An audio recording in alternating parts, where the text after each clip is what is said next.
Alright, ladies and gentlemen, after a long time, आप में से कई लोग सोच रहे होंगे कि ये गायब कहाँ हो गया, और कई लोग मुझे सोच रहे होंगे यार भाग गया। ऐसा नहीं है सर। YouTube की कृपा थी। आप देख सकते हैं YouTube की तरफ से मेरे चैनल पर कम्युनिटी गाइडलाइंस स्ट्राइक आई थी। अच्छा, नियम ये कहता है कि जब आपके ऊपर पहली कम्युनिटी गाइडलाइंस स्ट्राइक लगती है तो आप 1 हफ्ते तक कोई वीडियो अपलोड नहीं कर सकते। तो आप समझ सकते हैं मैं गायब नहीं हुआ था, यूट्यूब ने मुझे 1 हफ्ते के लिए बैन कर दिया था अपने प्लेटफॉर्म से। क्यों? पता नहीं, बट ठीक है, I am just happy to be here. अच्छा, कम्युनिटी गाइडलाइंस स्ट्राइक किस वीडियो पे आई थी? मेरे देखे कई सारे पुराने वीडियो, पहले के अपलोडेड वीडियो थे, उनमें स्ट्राइक आ रही है। आई डोंट नो क्यों आ रही है। वैसे आप समझ सकते हो कि स्टॉक मार्केट से रिलेटेड कई चैनल्स पे आप देख रहे हो कि स्ट्राइक्स आ रही हैं, बट मेरे चैनल पे पर्टिकुलरली क्यों आ रही है? क्योंकि जहाँ तक मैंने बिल्कुल ध्यान रखा है कि कोई भी वायलेशन ना हो, बट फिर भी I. But anyways, frankly I am very happy कि आई एम बैक। चैनल से मुझे कोई परेशानी नहीं है। मतलब सच्चाई बोलूँ तो कल को चैनल डिलीट भी हो जाए, I will not be that sad, क्योंकि मुझे लगता है मैं फिर से ग्रो कर लूँगा या किसी प्लेटफॉर्म पे ग्रो कर जाऊँगा या रियल लाइफ में ग्रो कर जाऊँगा, तो उसमें प्रॉब्लम नहीं है। बट जहाँ पर प्रॉब्लम होती है कि यार 1 डेढ़ हफ्ते मैं आप लोग से कनेक्ट हो ही नहीं पा रहा। कोई ज़रिया नहीं था कि मैं अपनी बात पहुँचा पाऊँ, क्योंकि जब आप बैन होते हैं तो आप ना वीडियो अपलोड कर सकते हैं, ना रील डाल सकते हैं, ना आप कोई पोस्ट कर सकते हैं, तो बात नहीं कर पा रहा था, and that was a problematic. आगे चल के हम लोग देखेंगे, थोड़ा सा डाइवर्सिफाई करना पड़ेगा, बाकी प्लेटफॉर्म्स पे भी थोड़ा फोकस करना पड़ेगा, इंस्टा को थोड़ा बूस्ट करना पड़ेगा, तो वो सारी चीज़ें करेंगे। बट एनीवेज, सच में मैं बहुत खुश हूँ कि I am back, and I am happy frankly to be back on YouTube. So YouTube को भी थैंक यू, इवन दो आपने स्ट्राइक मारी। आपका प्लेटफॉर्म रियली में बहुत अच्छा है, so I am happy to be here. Anyways, मेरी लंबी स्पीच के बाद आइए मार्केट की बात करते हैं, बड़े दिनों बाद। देखिए, आज बहुत सारे इवेंट मैंने मिस कर दिए, and I am sad for that. RBI की पॉलिसी इतनी बढ़िया पॉलिसी थी, आई मिस्ड इट। बट उसके बाद आज आप देखेंगे तो बिल्कुल बहुत मतलब छोटी सी कैंडल बनी है, डोजी टाइप का कह सकते हैं।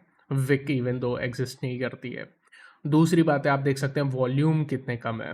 तो विक और वॉल्यूम दोनों ही नहीं है, तो ये मतलब ना प्राइस एक्शन है ना वॉल्यूम एक्शन है। ये दिखाता है कि कोई डायरेक्शन एक दिन ब्रेकआउट होने के बाद बहुत जल्दी नहीं है ऊपर मूवमेंट करने की।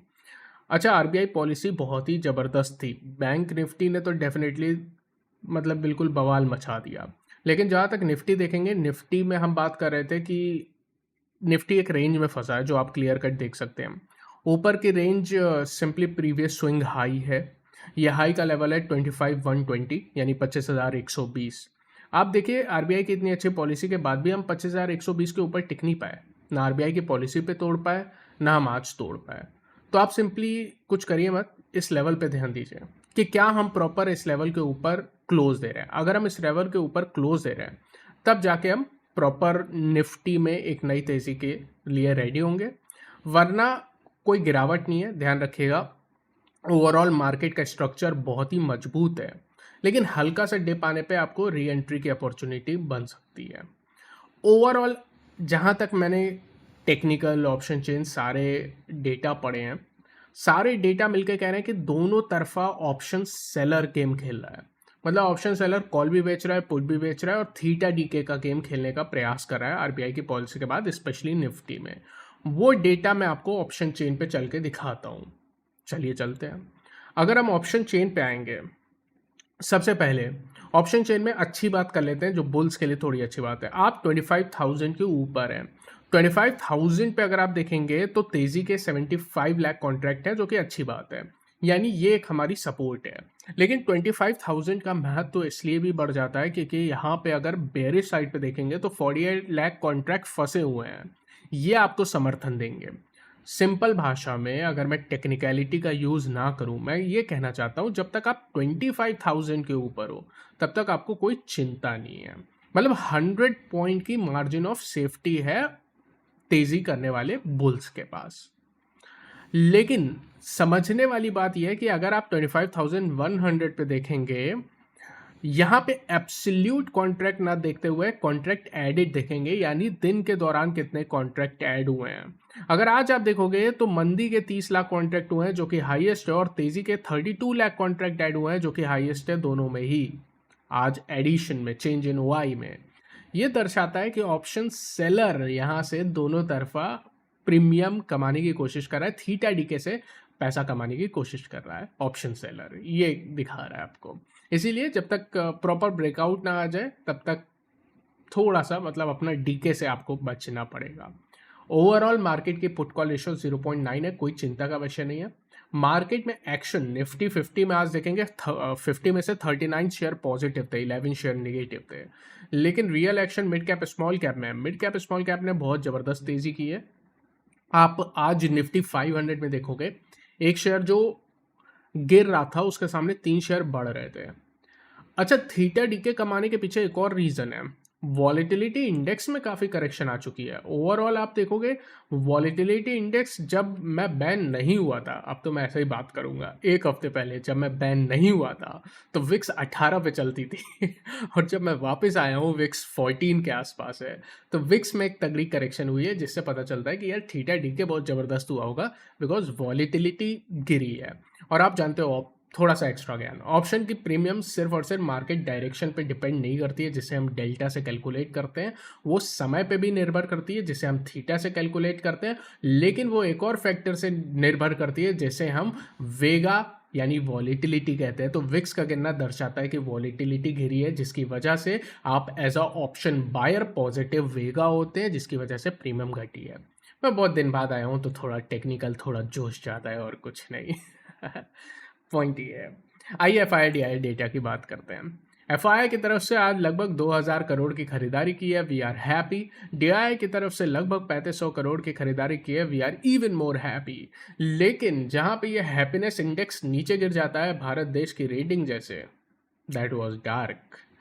वो है इंडेक्स फ्यूचर में लगभग 550 करोड़ की बिकवाली की गई और स्टॉक फ्यूचर में कोई भी एक्शन नहीं है।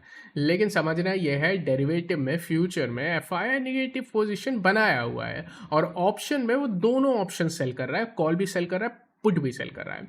इसके सामने अगर हम दूसरा बड़ा ट्रेडर देखें, नहीं मैं डीआईआई की बात नहीं कर रहा हूँ, मैं प्रोप्राइटरी की बात कर रहा हूँ, प्रोज को देखोगे तो वो भी फ्यूचर में हल्का सा निगेटिव है, और future matters in a long run. Weekly expiry में इतना मैटर नहीं करती है फ्यूचर पोजीशन। बट अगर आप ऑप्शंस में भी देखेंगे, ऑप्शन में वो पॉसिबल है, लेकिन आज के दिन उन्होंने कॉल और पुट दोनों फिर से बेचा है। यानी दोनों बड़े प्लेयर कॉल और पुट दोनों बेच रहे हैं, कहीं ना कहीं थोड़ा सा मोमेंटम में स्लो डाउन होने की वजह से वो थीटा डीके कमाना चाह रहे हैं। तो अगर आप ऑप्शन सेलर हैं then story is clear, something like a iron condor और समथिंग लाइक दैट। लेकिन अगर आप ऑप्शन बायर हैं then you have to wait a little bit, because theta decay थोड़ा सा आता है। ओवरऑल मैं डिस्क्लेमर देना भूल गया, तो मैं वीडियो के लास्ट में डिस्क्लेमर दे देता हूँ, it is now very very important.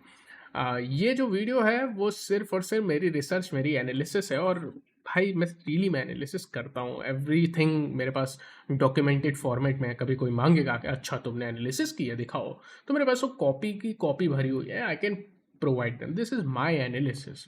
और आप मेरा वीडियो देख के भी सुन सकते हो कि यार मैं कभी कोई रिकमेंडेशन की बात नहीं करता, and that is why I was little sad कि यूट्यूब को मेरा चैनल मिला था स्ट्राइक डालने के लिए। आई वॉज लिटिल सैड, क्योंकि हमेशा मैं कोशिश करता हूँ यार to protect the audience from my own side. But anyways, topic ही ऐसा है आजकल।